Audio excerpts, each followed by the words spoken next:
नमस्कार दोस्तों। आज हम इंग्लिश ग्रामर के एक बहुत ही important topic idioms and phrases पर बात करेंगे। अगर आप एसएससी, सीजीपीएससी, बैंकिंग या रेलवे जैसे एग्जाम्स की तैयारी कर रहे हैं तो यकीन मानिए ये टॉपिक आपके लिए स्कोर करने का एक बहुत बढ़िया मौका है। मैम, इसमें जो सबसे बड़ा कंफ्यूजन होता है वो तो यही है कि एक ईडियम और एक फ्रेज में आखिर फर्क क्या है। बहुत अच्छा सवाल। चलिए सबसे पहले इसी कंफ्यूजन को हमेशा के लिए दूर करते हैं। देखिए, सीधी सी बात है, ईडियम मतलब शब्दों का एक ऐसा ग्रुप जिसका असली मतलब उन शब्दों से बिल्कुल अलग होता है। जैसे अ पीस ऑफ केक, इसका मतलब ये नहीं कि केक का टुकड़ा, इसका मतलब है कोई काम जो बहुत आसान हो। और फ्रेज फ्रेज बस कुछ शब्दों का ग्रुप है जिसका एक सीधा साधा मतलब होता है, पर वो अपने आप में एक पूरा सेंटेंस नहीं होता। जैसे एट प्रेजेंट, जिसका मतलब है अभी। अच्छा, मतलब ये हुआ कि हर ईडियम एक फ्रेज तो होता है, लेकिन हर फ्रेज एक इडियम नहीं हो सकता, है ना? बिल्कुल सही पकड़े। और एग्जाम के लिए इस छोटे से अंतर को याद रखना ही सबसे जरूरी है। तो अब चलिए फटाफट से कुछ ऐसे इडियम्स देख लेते हैं जो कॉम्पिटिटिव एग्जाम्स में बार बार पूछे जाते हैं।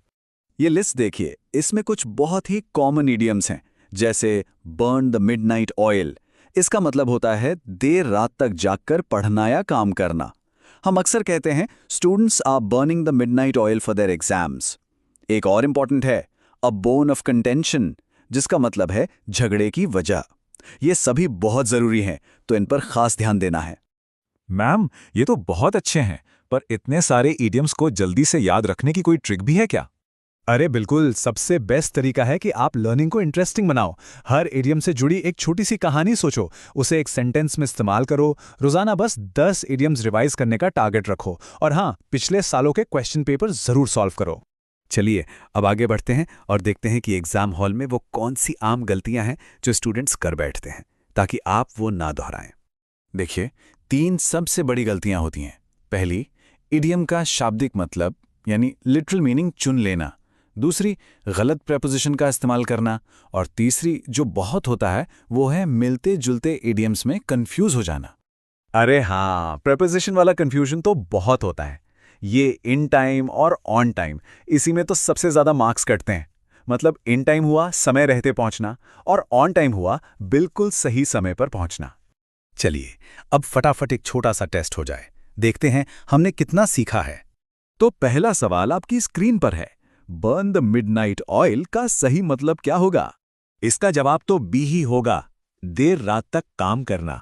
अभी तो हमने इस पर बात की थी। एकदम सही। चलिए एक और सवाल ट्राई करते हैं।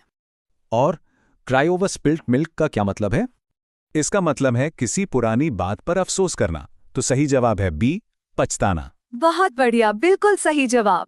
तो देखिए, सबसे जरूरी बात यह है कि अगर आप रोज सिर्फ 10 इडियम्स भी सीखते हैं तो आप एक महीने में आराम से 300 इडियम्स कवर कर सकते हैं। वाह! और फिर तो एग्जाम में इंग्लिश सेक्शन आपकी कमजोरी नहीं बल्कि आपकी सबसे बड़ी स्ट्रेंथ बन जाएगा। तो बस प्रैक्टिस करते रहिए और सीखते रहिए।